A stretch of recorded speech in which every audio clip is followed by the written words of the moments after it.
Hello and welcome. My guest today is Andrij Dobriansky, Director of Communication at the Ukrainian Congress Committee of America. Andrij, thank you so much for joining us. Thank you for having me back on. Let's talk about a lot of stuff. yeah. The Kremlin's latest nonsense. Now they blame the US for blocking peace.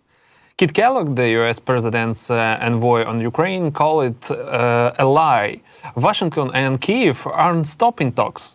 Is Putin risking it all by picking a fight with the US? It's simply the strategy and the tactics of Putin from the very beginning to challenge any assumptions by any negotiators on the other side. For the United States, they are not able to assume that the other side, the Russian side, is working in good faith. And however, the Russians have been doing everything possible to take attention away from their not working in good faith and trying to blame everybody else. It could be the United States, it could be Ukraine, it could be NATO alliance or other nations. In their mind, so long as they demonstrate that there is no good faith, so even the concept of good faith that shouldn't exist, they win in that respect, as opposed to the United States and Ukraine trying to uphold international standards, international law. Putin now says Russia is ready for a third round of talks in Istanbul and promises to hand over 3,000 more bodies of fallen Ukrainian soldiers. Is he stalling negotiation by using these tragic humanitarian issues as a tool? Absolutely. We've heard from the very beginning of at least this administration, the Trump administration, which sought to open a new door for diplomacy right from the very beginning, and month after month now. 4 months after President Trump offered a unconditional ceasefire that Ukraine took up, Russia has not even offered a limited ceasefire. Even on those rare occasions where they have announced a unilateral ceasefire, such as around Easter or around other holidays, this was something that they themselves did not honor. So, in terms of how Russia is moving forward, simply put, they are not acting in good faith, and it is clear that only by increasing pressure by the West, by Ukraine, by the United States, is it possible to get Russia to the negotiating table. Outside from increasing pressure, they are not going to offer anything, and all they've been doing in the meantime is gathering troops and resources along their border. You know, it's already been a month since the second round, and there is still no date for the third. When do you personally expect these talks to finally happen? Well, it seems that the previous talks happened very quickly. So even if we don't know today that there's a talk next week, it's quite possible that by next week there are already discussions somewhere. The problem is the fact that the Russian side has continually embarrassed the White House, not just not allowing the State Department to take place, whether Marco Rubio, who was already in Turkey, he was ready to sit down and negotiate with Lavrov, which never happened. We know President Zelensky was in Turkey, ready to speak directly with President Putin. That never happened. And even when it came time for the two sides to sit in a room together for the first time since the full-fledged invasion, we know that the Russian side didn't even want to have an American observer as part of the negotiation. So it's clearly bad faith. Putin says the third round will focus on memorandums and admits these documents are totally opposite in substance.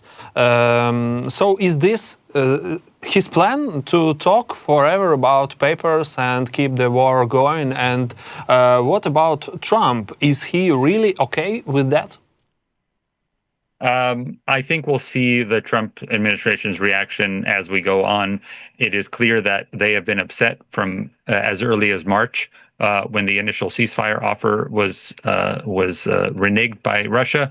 We know that even back in the first 2 weeks of March, President Trump was ready to have a press conference by himself to announce that he had spoken with President Putin as he promised the Americans that he could figure everything out in 24 hours. And that that press conference that was on the schedule had to be canceled. It upset President Trump that he had made it clear that he wanted to announce to the world that peace is possible. And every subsequent conversation with Putin has ended with just underscoring the fact that they are not a trustful partner here. And every time the United States has worked with Ukraine, it seems as if there are different positives for the United States, not least of which was the minerals deal that was signed now almost 2 months ago. And in fact, one of the things that has happened more recently is the fact that Russia has been targeting those mineral deposits in terms of land acquisition.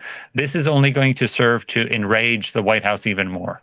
Mm-hmm. The war in Ukraine is turning worse for Kyiv. By fall, the situation at the front could get much darker without fresh Western weapons. That's according to the Financial Times. Could Trump really pull the plug on U.S. support for Ukraine?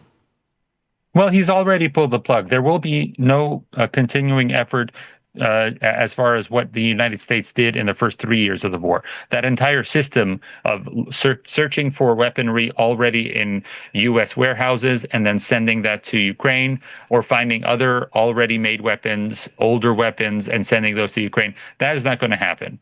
At this point going forward, it'll only be newly manufactured weapons, and those will have to be paid for through the frozen assets, through a European backer, or other international partners to supply Ukraine with those arms. Also, it shouldn't be skipped over that Ukraine is producing a lot more that it needs that it didn't at the beginning of the war. And we know that we're getting closer and closer to 50% of the type of munitions it's using are all being produced domestically in Ukraine already. After the NATO summit, key phase like Ukraine passed to NATO and Russia is to blame for the war were dropped from the final text. To me, that's a total fall, but Ukrainian analysts ignore this and say the summit was a win for Ukraine. What's your take? There are two sides to this. In the United States, there's the side, and in the world as well, in NATO alliance, there is the side that is thankful that there was no scandal at the NATO summit, that President Trump didn't storm off and leave early like he did from the G7 summit. There's a positive that there was a meeting with Zelensky that didn't happen at the G7 summit. So that's the positive side. Also, the other positive side is that it seems like even with the language being removed, all the nations signed off on the final statement from The Hague. So positive to state. On the opposite side, there was a meeting with Zelensky and Trump, but nobody got access to it, so we didn't get to hear them. That would have been better from the position of some people.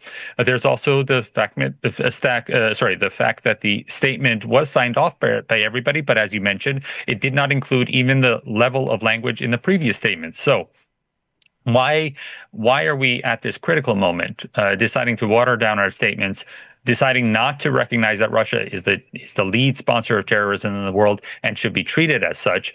That is because of the tactic of negotiation used by this new United States administration, which is using all over. It's using negotiation as far as deporting its undocumented citizens to different countries across Africa and South America. It's using negotiations with over 160 countries as far as trade deals that it seems to want to implement tariffs on out of nowhere. So the tactics that this administration in the United States is using as far as NATO, watering down the language so they can have direct negotiations with Russia, simply goes in line with the fact that this administration does not think of international bodies like NATO, like the United Nations, like Organization of American States, anything that requires multilateral negotiations. That is not what this administration favors. They favor having direct negotiations. So no matter what comes out of NATO, they prefer to have a direct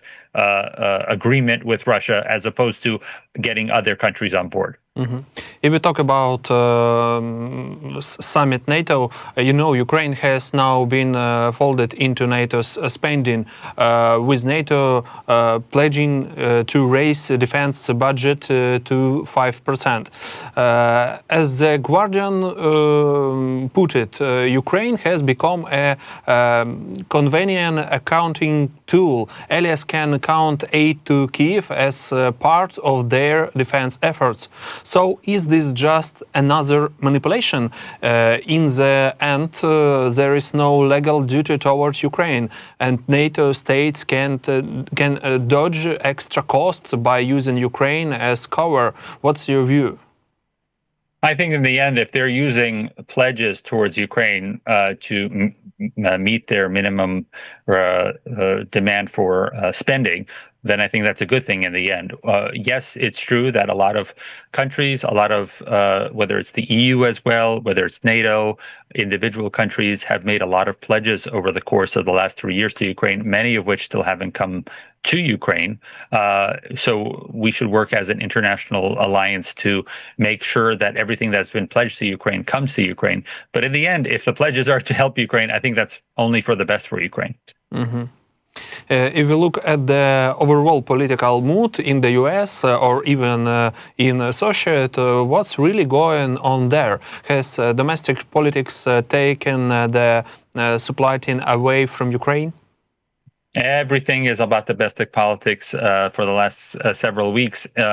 Even with the G7 summit and the NATO summit, the main topic of discussion has been our national budget, which is currently being discussed this week because President Trump has insisted that he gets to sign a new national budget by the 4th of July, which is this week, Independence Day in the United States.